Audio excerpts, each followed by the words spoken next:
Good afternoon, ladies and gentlemen. I'm going to start this out with an introduction. My name is Nathan Ruiz. I'm a builder by trade. I currently reside in Columbus, Georgia. This isn't something that I do ever. I don't make videos, but I see the necessity to do it after something that I saw last night on YouTube via Facebook that was rather disheartening, and it's something that, as Americans, we don't really pay attention to, and it's our homeless population living in the shadows in this country, okay, and the effect that it has on our population. But I'm gearing this more towards the reality of the impact of illegal immigration in our country, okay, so just bear with me. Now, I saw a video of a black gentleman who clearly lived in the inner city, most likely like New York, and it was a video, basically entitled, you shouldn't judge a book by its cover or whatever, and it was this downtrodden black gentleman who is obviously an American citizen who has every right to be in this country and who has fell on hard times, which could happen to any one of us under any given circumstances. Now, my issue is this, this gentleman, he was very ashamed of the fact that he had to beg on the streets. I mean, he didn't feel any pride in his heart. He couldn't hold his head up high. And that's very sad. As a human being.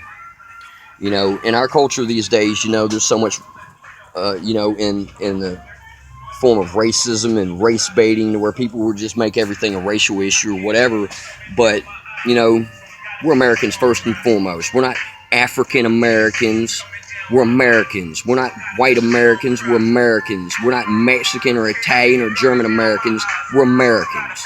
Okay? And if you call yourself by any other name before you call yourself an American, you're not an American at all. You don't belong in this country, and you need to respectfully bow out and leave this country to real Americans. Now, the sad part about it was no, we don't know this gentleman's story, but I mean, the man had tears in his eyes when he was telling his story. And so there was a debate, and a Hispanic gentleman, I believe his last name was Lopez, got on there, and he made this statement, very rudely, saying, why is it that so many Mexicans come from nothing and are able to come to our country and flourish, while American citizens just can't seem to get it together? So I'm going to answer that, as shortly and concisely as I possibly know how. Okay, first and foremost, simple economics, boys and girls. Okay, greed. That's why. Now, think about this. You have a room. That room represents a country and its boundaries. You have 4 people sitting in that room. That represents a national populace of people who actually belong there. Between them, you have $20. Now, that $20 represents equilateral trade. Now, each person possessing $5 apiece. Okay, yes, at one point in time, you may have $6, I may have 4, or I may have 6, and you may have 4, but unilaterally, the trade is consistent. Now, you have the illegal immigrant. That's person number 5 who does not belong there. They kick the door in of that room, and they come with nothing in their pocket, and they start trading, okay? And they walk out of that room with 5 of those $20. Now, you only have $15 left between the 4 individuals who belong in that room, so that causes inflation, depreciation of the currency, and it also causes the inflation of goods. Now, if you don't see that as a problem, obviously your first grade math teacher didn't teach you how to add or subtract. Now, is a burglar or a trespasser entitled to your things, your property? Would you welcome a person who trespassed onto your land to set up a tent in your property, and you're just going to be okay with it, because he's there? No. Are you going to welcome a burglar who's sitting in your home at 3 o'clock in the morning? Absolutely not. And we should not welcome invaders. Sure, I have absolute great admiration and respect for people who want a better life and come to this country through legal channels, and there's so many people who are fighting to do that. There's a lot of our soldiers who are fighting for citizenship who have lost their lives in the field of combat, in the name of the United States, that weren't even American citizens at the time, that through their sacrifice they earned their citizenship. And You know, there's so many people who are in line that deserve an opportunity to be called Americans, and then they're invaders. They don't call it illegal immigration for no reason. Okay, they have no more right to be in this country and to utilize and abuse our systems and destroy our economy than the burglar or the trespasser. Okay, you know, like I said, there's many circumstances why, you know, people are homeless on the streets.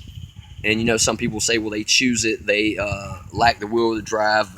They don't want the responsibility or whatever. You know, a lot of them are addicted to drugs or alcohol. You know, a lot of people are mentally ill. There's a lot of our soldiers who fought for our freedoms to talk shit about them, lost their minds and body parts. But are you going to go up to a disabled homeless veteran and tell him that he's a fucking bum? Get a fucking job, bum? No. And if you ever would think to do something like that, you're not an American at all, and you don't belong here. And you need to join the deportation party with the rest of them that need to go. Okay? Now, you think as a greedy business owner that it is frugal for you to hire an illegal immigrant over an American because, number one, we all know you don't have to pay them workman's comp. You don't have to pay insurance for any illegal because they're an undocumented worker. Therefore, they don't exist. You don't have to pay taxes on them, and they can't complain when they feel like you're screwing them over. Now, that's good for the greedy business owner. However, you're not thinking of the impact.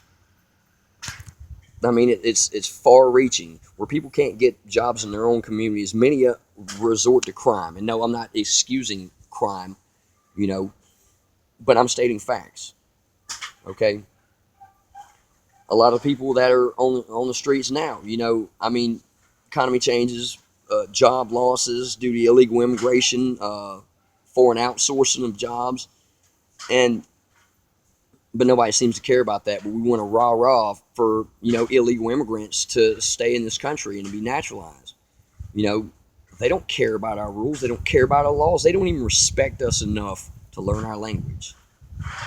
You know, while we're sitting there calling downtrodden American citizens bums and lowlifes because they lack the opportunities, you know, you're not screwing Mr. Illegal over when you're paying him $5 an hour, because the Mexican peso exchange rate is 10 to 11 to 1.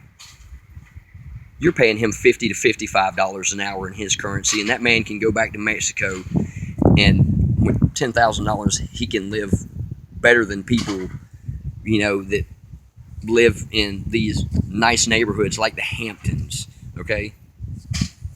And they pile up 10, 15, 20 in a house. If the rent's $200, you know, you got 10 of them in the house, that's $20 a month for each of them. Really think about this, people. Before you speak and before you judge, really know what's going on. And, you know, love your neighbors, you would love yourself. But your neighbors are Americans, and Americans first. You know, and even if you don't support what you feel like Trump stands for, one thing that we should all, as Americans, be able to agree on is his campaign slogan. It's time for us, as Americans, to make America great again. For Americans, first and foremost, because we live here. Y'all have a wonderful day. God bless each and every one of you.